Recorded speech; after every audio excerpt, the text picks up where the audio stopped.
anyone is having any audio problems, there was a dial-up number on the meeting invite, so you can call in on the phone if you're having any issues. Hopefully it's working for folks. So with that, I will go ahead and get started with the presentation. And after that, we'll introduce our PWP partners who are on the phone tonight, and then we'll do the Q&A. So, make sure this is working. All right. So tonight I'm going to talk a little bit about the Pure Water Partners program and just start with a brief background about the watershed and some hydrology and Eweb source water protection program. Then I'll talk about the Pure Water Partner pathways that are available to landowners, how to get involved, and then we'll have our Q&A session. So I'm sure this map is pretty familiar to all of you who live in the watershed. I know there's a few people calling in from outside, so just to point out that Eweb's drinking water intake is located in East Springfield at the lower end of the watershed, and so we are looking at everything that happens upstream of our drinking water intake in terms of watershed protection. And I should have actually introduced myself. I just realized I skipped that part. I think most of you know me, but for anybody that doesn't, I'm Nancy Toth, and I'm an environmental specialist in source water protection for Eugene Water and Electric Board. So sorry about that. Okay, so we are really fortunate to have an excellent source of drinking water that you probably all know, and it's supported by really high quality groundwater in the high Cascades. And so this relatively young volcanic landscape pretty much acts like a big giant sponge, and it soaks up all of the rainfall and snowmelt and filters it. And then in about 5 to 10 years, this water emerges in some of the headwater springs that you're probably aware of. You might have heard of Roaring Springs, and of course, probably hiked to Great Springs at Clear Lake. So these are pure, cold, clear sources of water that really helps to protect the McKenzie and provide a pretty sustained source of flow in the summer when other watersheds are really suffering from reduced flows. So we're really fortunate in that. And Eweb has had a drinking water source protection program in place since 2001. And protecting the source is really considered kind of like a first line of defense or first barrier in what we call a multi-barrier approach to protecting drinking water. Our source water protection goal is to really look at the balance between watershed health and human use over time and implement actions that protect Eweb's drinking water source by investing in the McKenzie watershed upstream of our intake. And also to note that this drinking water source is also for landowners in the watershed. I know a lot of you have wells that might be influenced by the main stem McKenzie or its tribs. And this slide just shows the varied land ownership in the watershed. So in the upper 2/3 or so of the watershed, that's owned by the U.S. Forest Service, which is great because it's been shown that forests really produce the best water quality. And then as you move down, you get to the BLM in orange, and then the light pink is private industrial forestry. And then the kind of brighter purple color is rural residential landowners and farmers. So this is just to point out that Eweb really doesn't own very much land in the watershed, and we don't have any jurisdiction over how people manage their land. So that's why we're really interested in working with a variety of landowners on a voluntary basis. So we have a number of source water initiatives. I'm not going to go through all of them, but we do everything from comprehensive water quality monitoring during baseline conditions and storm conditions. We have a variety of assistance programs for landowners, for farmers, for pumping your septic system, etc. And then tonight I'll be focusing on riparian and floodplain forest protection, which is what the Pure Water Partners program falls under. So development along the river has been increasing and continues to increase over time. And, you know, we're not concerned with a house or two here or there, but kind of when you look at it over the long term, it's really the cumulative impacts of development along the river that we look at. You know, it's a little concerning when you have some of the high water events and flooding, like in the lower right corner of the slide, and what happens to people's septic tanks or, you know, storing chemicals in their garages and things. And so we want to think about ways to mitigate for this, and such as vegetated buffer areas that I'll talk about in a little while. And it's interesting to note, and this slide is a little bit dated now, but there are a lot of structures that have been built very close to the river and that are in the 100-year floodplain. In fact, over 1,000 structures in that area. And so you know that over time, these structures are going to undergo floods and things. And so it's important to think about, you know, what do we place between a home or structure and the river? So there are 200 pesticides, over 200 pesticides really registered with the EPA for use on lawns. And a lot of people, you know, point the finger at farmers and say that's where all the pesticide and fertilizer runoff is coming from. And well, that might be partly true. It's also residential lawn care that accounts for a number of these substances getting into the river and the tributaries. So it's both. And a lot of pesticides are used on lawns every year. So we're trying to work with folks to come up with maybe alternatives or better ways of applying that and getting the results that you desire. There was a study a while ago by the US Geological Survey that found that 97% of the nation's urban streams are contaminated with pesticides. And the McKenzie is not necessarily considered an urban stream for most of its length, but it does flow through East Springfield, and that part's pretty urban. So just an interesting thing to look at.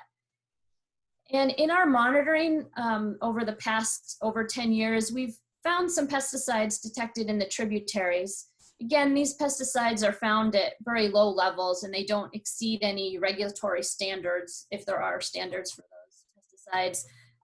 But it's important to note that, you know, they're getting into the water. And the McKenzie River obviously is much bigger and has higher flows. And so there is some dilution that occurs. And we've only detected 4 pesticides in the main stem McKenzie, again, at trace amounts that don't exceed any regulatory standards, but just interesting to note and to track over time and see what's happening to those quantities. So we're really interested in creating healthy riparian areas to protect water quality. And healthy riparian areas in floodplains have a lot of benefits. They buffer chemical runoff from farms and forests and residences. They slow the floodwaters. So during high water events, the vegetation can really absorb that water and kind of slow down the rush of water that goes downstream, and they can help control erosion. It provides water storage, can filter sediment, provides shade that's important for fish and wildlife, and cooler temperatures. So the purpose of the Pure Water Partners program is really to reward good stewardship by payments to landowners who maintain healthy riparian areas over the long term. And then we also want to help assist landowners who need restoration work done on their properties.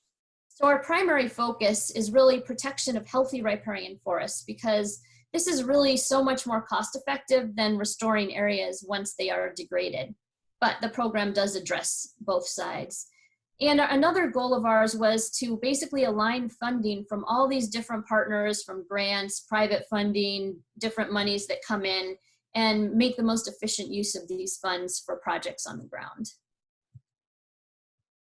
This is a map of the Pure Water Partners program boundary. I'm not really going to go into how it was created, but it's essentially a combination of several different flood inundation models. So we're really trying to capture, you know, the riparian areas and the floodplain areas that would be subject to more regular flooding than other areas. And those are the areas that we really want to focus on. And there's about 8,500 acres within this program boundary.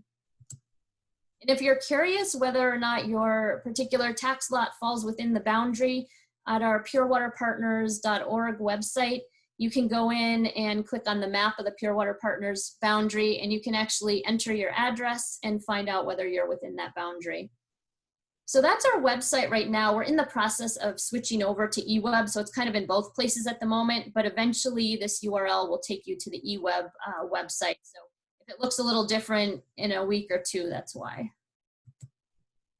So there's 3 paths to this Pure Water Partners program that I'll be talking about. So the protection path is essentially the payments to landowners who have healthy riparian areas, restoration for landowners who need to restore degraded land, and then a more informal naturescaping pathway where we provide some incentives and technical assistance to landowners who have much smaller properties, like an acre or 2. So I'll be talking more about that. And then this is just a diagram. I'm going to walk through this in future slides, but just to kind of give you a sense of how you would progress through this process. So after the landowner expresses initial interest in the program, either the Watershed Council or the Soil and Water Conservation District will come out and kind of look at the property, decide whether or not it might be a good candidate for naturescaping, and you might go down that different path. And then you would sign a site access agreement just so that we could return and do the site assessment on your property. And then it goes through a desktop GIS survey. So this is where someone runs a computer program basically to look at your property and analyze where there's similar land uses. So you might have an area that is full of trees versus an area that's pasture land or shrubs or grasses or something like that. And then that information is used to go out to do a site visit where folks verify that information on the ground and collect another bunch of metrics that can only be collected on the ground about the riparian condition, whether or not you have invasive or native plants and what kind and the percentage and a bunch of things like that. And then you get an assessment report that talks about the results of the site assessment and kind of the riparian health. And I'll talk about that in a minute. Then you go through the development of a management plan to provide recommendations for the future. And then you can sign a program agreement or grant of rights. And just wanted to point out that, you know, again, all of this is voluntary. So you can go through part of the process and decide that, oh, maybe you don't want to do this after all, but, you know, you got the information from the assessment and learned a lot from that, and that's great. So you're not, once you start, you're not committed to anything until you actually sign the agreement. So the protection pathway, again, is for healthy streamside forested areas, and landowners receive payments per acre to keep this land intact, to maintain it in its current position. So you don't really have to do much other than not build structures in that area and not remove the riparian vegetation. And landowners receive free assistance from PWP Partners to do this work as needed, and also access to wholesale native plant nursery stock prices and other things. And the picture or map here on the right just shows an example of how a tax lot might be divided up into different land use areas for protection, restoration, where a house is and there's more development and things like that. So for the restoration pathway, PWP Partners will basically help a landowner find restoration funding and go ahead and implement projects on the ground when that funding is secured. So by being in the PWP program, you essentially get priority when we do have funding available that we can use for projects on the ground. And so the goal is to enhance these riparian areas over time and eventually, hopefully bring them up to a state where they could be included in the protection pathway. And one of the incentives that both protection and restoration landowners get is assistance with removing invasives by the Northwest Youth Corps. So those are young men and women that come out and they do a lot of work on your property for, you know, anywhere from 2 hours to a whole day, and they really have made great progress on removing invasives. And that's been probably the most popular part of our program so far. Landowners have really appreciated getting this work done on the ground. And then there's one other avenue that's sort of part of restoration, and that's shade credits. So for areas that don't have very much tree canopy and they have the potential to produce shade by planting trees, you can enter this pathway, and it's essentially a 20-year land lease along the river to plant trees, and these trees, you know, eventually provide significant cooling benefits to the river and for fish. And suitable properties are typically on the south or west banks where you get the most shade. And the program pays for the site preparation, planting, long-term maintenance, etc. And it's usually done within a 60-foot buffer along the stream edge.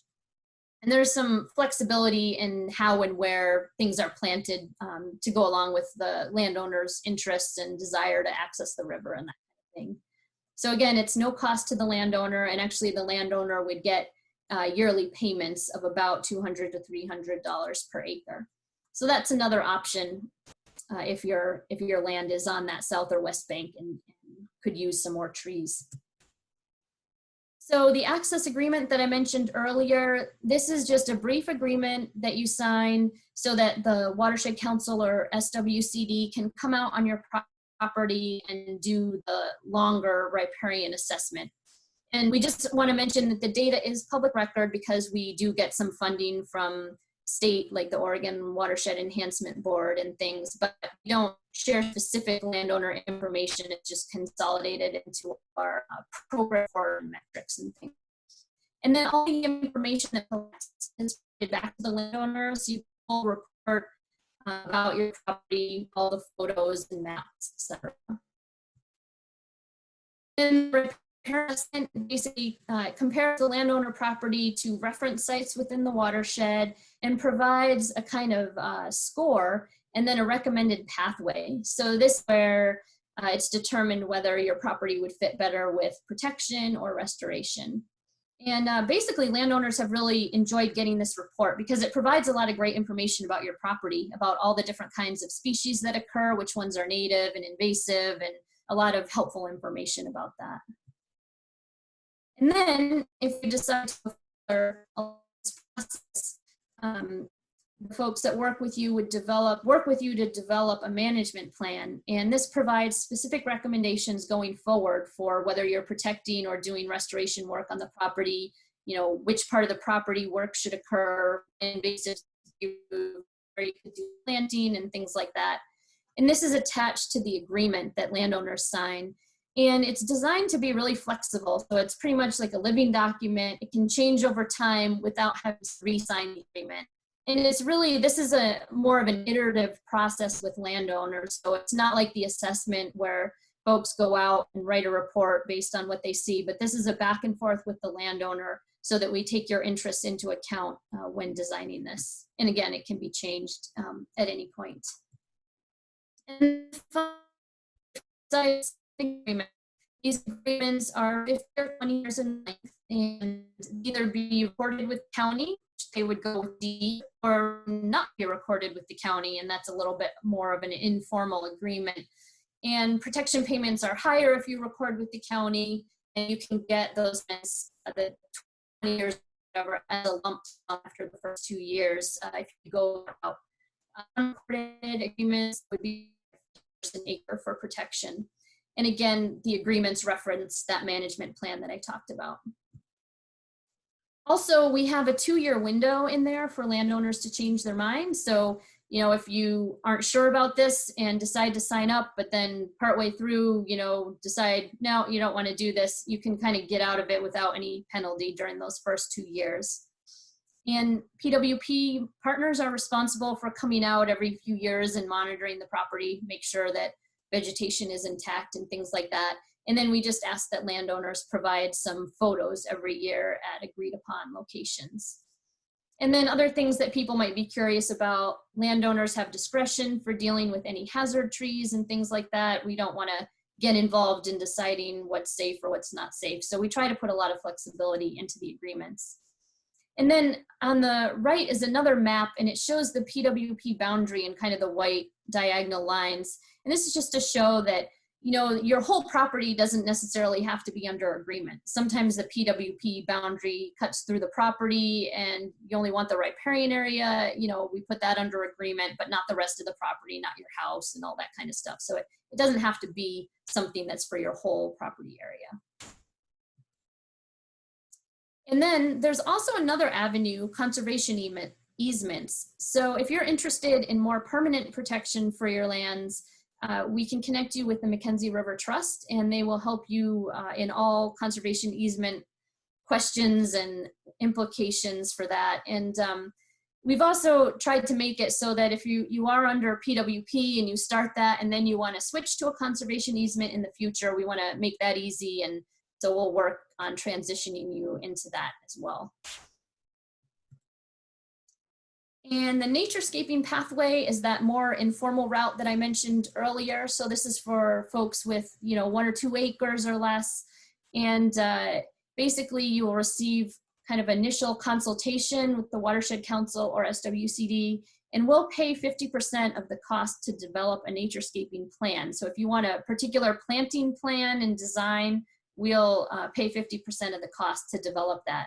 And you get additional technical assistance after that plan is implemented. And you also get one-time access to the Northwest Youth Corps for free invasive removal services. And of course, access to the wholesale native plant nursery prices as well. And along the naturescaping lines, we annually put on a naturescaping workshop, which talks about the different principles, naturescaping basics, how and why you want to put the right plant in the right place, healthy soils and composting, looking at your property in the riparian areas and controlling common invasive species. And so a lot of tips for, how you might want to view your yard and what you might want to do there. And that comes with a detailed naturescaping guide and naturescaping posters and things like that, and a free native plant. Usually we have this workshop about now, actually, but obviously we're not doing that live this year. So we're thinking we might switch that to the fall. So stay in touch and look for a fall workshop this year. So again, this naturescaping is really kind of for smaller landowners who don't have a huge amount of property, but want to make some improvements and buffer between the house and the river and that kind of thing. And these are all of our PWP partners who have helped us build this program, fund the program, manage different aspects. And we'll introduce some partners here in a minute. So where are we now? So we've been in rollout mode for a couple of years, and we have a lot of landowners actually that we've worked with. So right now we have almost 70 landowners that are somewhere in the pipeline from initial contact to signing agreements. And we have 9 landowners who have signed protection or restoration agreements and 14 who have signed naturescaping agreements. And we have almost 800 acres that are within the program and 77 that are under agreement. So we're moving forward. This COVID situation has slowed our progress a little bit more than we had hoped for the year, but as we're able to do some limited field work, we're hoping to complete a bunch of assessments this summer. So how to get involved. You can visit our website and check if your address is within the boundary, like I mentioned before. You can also email us at info@purewaterpartners.org or talk with any of the partners or myself, and we'll be happy to answer any questions and get you signed up for an assessment if you're interested. And I think that is it for my part of the presentation. So before I open it up to questions, I would just like to introduce our partners who are on the phone and have them say a couple words about what they do. So we will start off with Carl Morgenstern. Good evening, everybody. It's kind of an interesting way for us to get together and communicate and talk. But hey, we got to do what we can this time around. My name is Carl Morgenstern. I'm the supervisor at Eweb for the Drinking Water Source Protection Program and water quality. So happy to be here, and I'm happy to answer questions if they come up. Thank you. So just real quick as a heads up for everyone that's already, that previously were unmuted, or were muted previously, I just unmuted you because if I didn't, it ends up essentially as like a force mute. So feel free to mute yourself while the remaining folks are introducing themselves. Did you want to go ahead, Jen? Sure. I'm Jennifer Weber. I'm the projects coordinator with the McKenzie Watershed Council, and I work directly with landowners through the PWP process from first initial site visit through monitoring once there's an agreement signed. And I'm Justin Demeter, also with McKenzie Watershed Council, and I have just started down the path, proverbially, of also working with landowners through the process.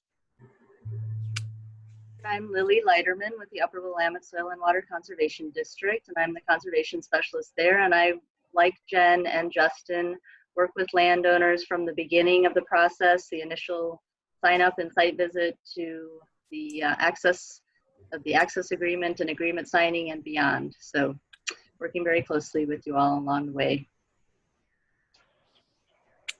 And I'm Robin Meacher. I'm the land protection manager with the McKenzie River Trust. As Nancy mentioned earlier in the presentation, we can work with landowners who are interested in exploring conservation easements for more permanent protection of their land or a portion of it. I'm Olivia Duran. I'm with the Freshwater Trust. We're a nonprofit that whose mission is focused on river conservation and restoration. We are based in Portland, but our role here is to work with local organizations to coordinate the shade credit aspect of the restoration program.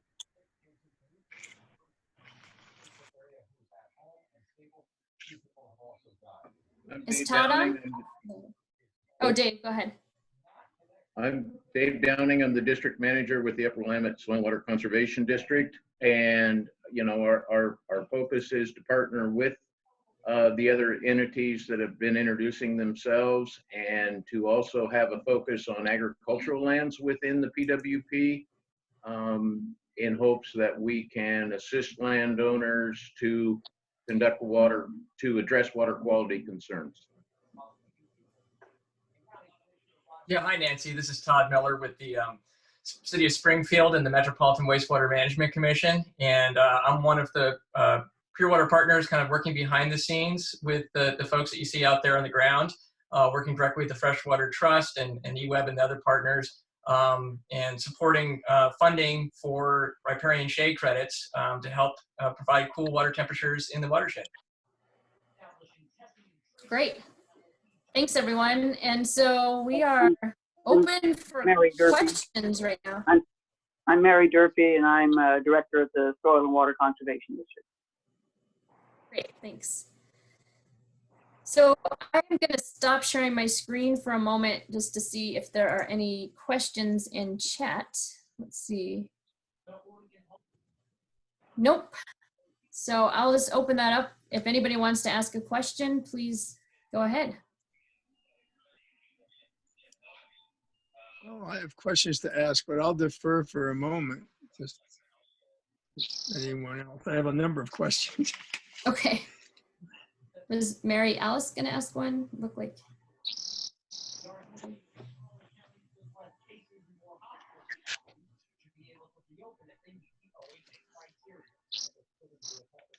Mary Alice, we can't hear you. I think I see your screen highlighted. I think maybe there's a bird trying to speak for her.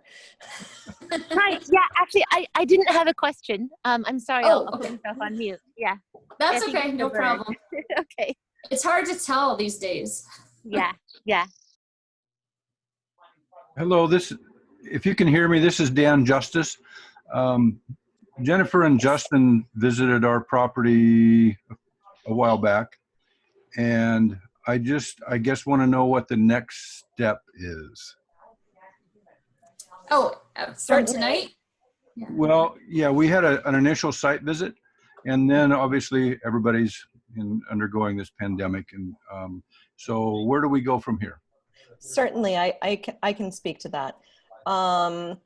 It's nice to see you again. It was much nicer walking around your property than being stuck in my dining room.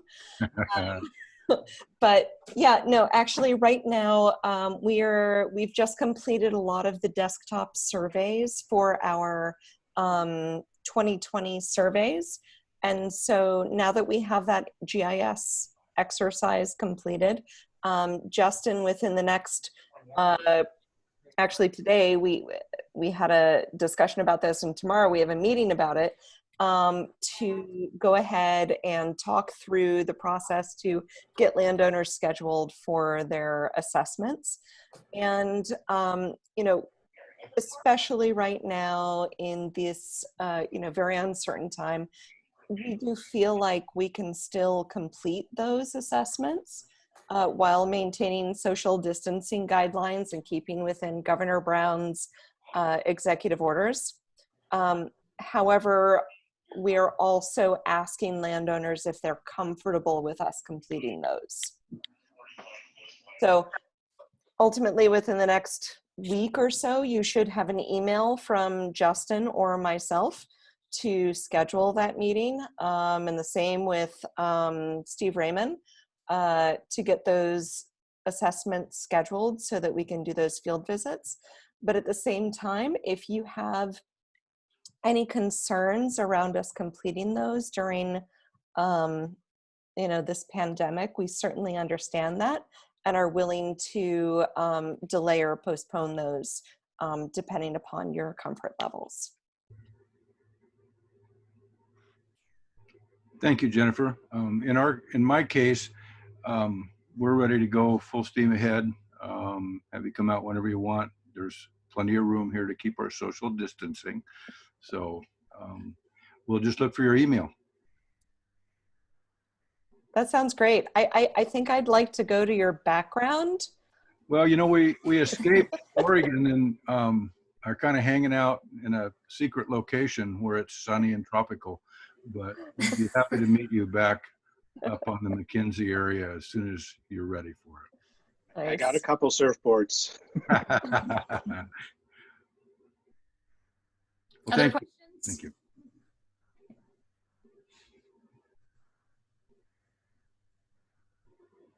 I know we have a couple of pilot project landowners here as well, so not to put you on the spot, but if you do want to make any comments, feel free as well.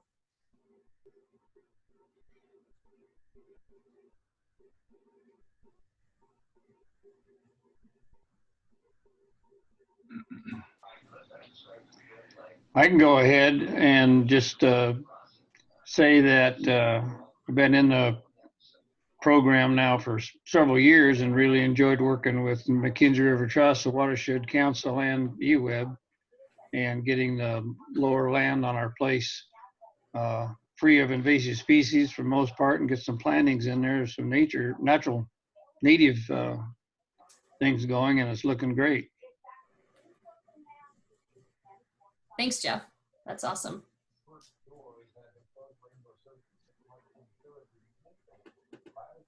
I can talk, Nancy, to the Naturescaping path. It's been hugely beneficial for me. I only have a couple of acres and it's a very narrow piece of land. So the riparian area is actually very small. But I've started working on it, and while the Youth Corps did a fantastic job the day they were there getting at the ivy, I've actually found a local person who works with her son-in-law who is unbelievable on ivy and Himalayan blackberries and any number of things that are in there, and they've just done an awesome job of clearing out the area behind the house, between the house and the highway, so that which is a fairly long distance, and so it's been all of the natives left in place, and just, it's still that whole mixed set, tons of sword ferns and things in there, but without those Himalayan blackberries and ivy. So that's great. That's good news. But it's been the resources you've put into it have been really awesome, and you keep putting up with me coming back, so I appreciate that. So I noticed that Gavin and Claudia have a hand raised, so if they have a question or a comment. Yeah, I have a question on the blackberries and things like that. I'm calling from Las Vegas, so we don't have blackberries. So part of the thing that we liked was the property did have some blackberries, but we understand they're invasive. Is there a way that the program allows you to keep some in a controlled fashion, or is that even a thing that they can be controlled?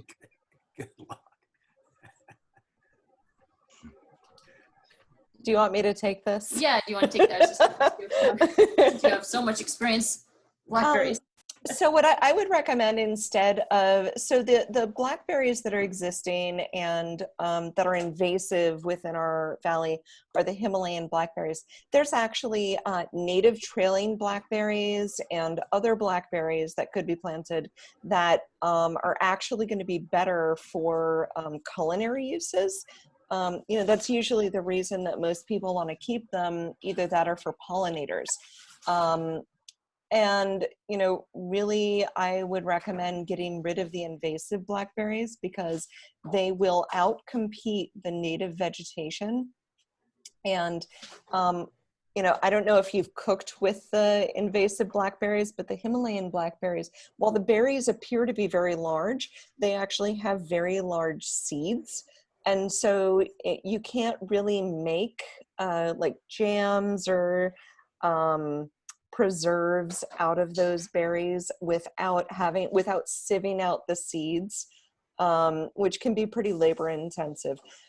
Native blackberries and other cultivated varieties of blackberries are going to have smaller seeds, juicier fruits, even better flavor. Okay, would they be planted in the riparian area then, in place of the invasive ones? You know, actually, we have a whole suite of native plants that I would recommend over the over blackberries and fruits such as that. There's native huckleberry. There's, you know, there's a whole set of other shrubs and trees that we would recommend based on the appropriateness for the conditions that are present, whether it's, you know, a drier area or a wetter area. Blackberries in general have a tendency to spread. And instead of planting that immediately adjacent to the river, I kind of think of those more as plants that you would put close to your residence or in a garden space. Whereas in the riparian area, you know, immediately adjacent to the riparian area, we kind of think about planting in a tiered approach, really responding to the conditions that are present. So, you know, lower areas closer to the water, we think about things like red osier dogwood and our native willows. A little bit higher up, we may add something like red flowering currant. So you've got those flowers that are attracting hummingbirds, or something like snowberry or ossoberry. Okay, Zara, if I ask another question?